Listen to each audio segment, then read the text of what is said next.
Overused. In today's episode, I will share 3 story patterns that seem authentic but don't work now. Number 1, the poverty narrative. There are genuine applicants from developing economies and even from the US who struggle with financial insecurity, either because one of their parents or both were addicted to substances, one of the parents died, and that led to financial instability, or they were in a neighborhood that didn't allow them to pursue learning goals. Many immigrants coming from war-torn countries struggle initially at least 5 years, and often this time is the formative year of the applicant. These are all valid experiences to capture in an essay, but I've seen applicants from middle-income families citing setbacks as financial instability. This is a big mistake. When I ask them about the challenges, they cite setbacks in their parents' small businesses that led to the instability. Again, these are all good examples.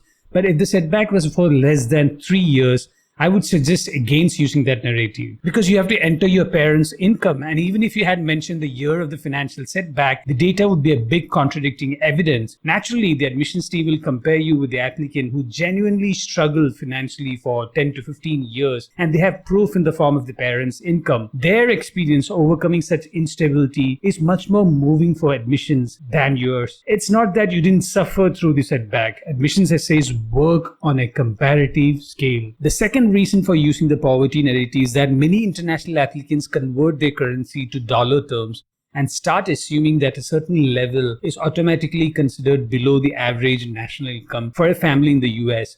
But schools have data on the average income of your country. They benchmark based on that data. Avoid using the economically disadvantaged narrative unless you are in the US and your family's household income is less than $100,000. Number 2, trauma. This is a huge challenge for many applicants. How should you reveal the trauma that you endured without making the essay all about the trauma? One easy way to ask this question is whether that event was a motivation for joining a non-profit or starting a non-profit or helping others in the community who suffered just as you did. If you didn't do any of this, don't mention the traumatic event. Another problem I see is the lack of context around the traumatic event. What you might consider traumatic outside universally acceptable traumatic events like war, sexual assault, physical assault, death in the family, or poverty, other narratives need context.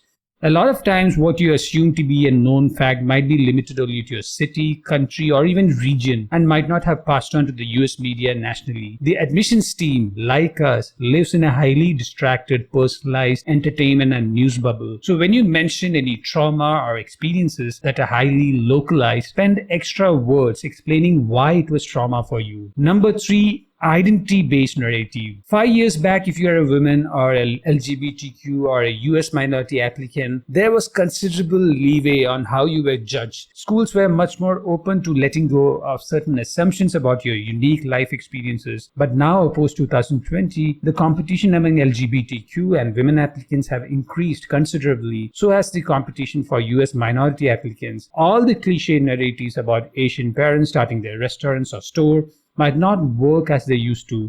The same is the case with the bullying narrative as an LGBTQ applicant. You need to dig deep into the story and find unique experiences and phrases to capture the trauma. Try to offer a perspective that is unconventional. If you need help in creating authentic narratives, reach out to me, Atul Jose at store.fngmat.com/contact-fngmat.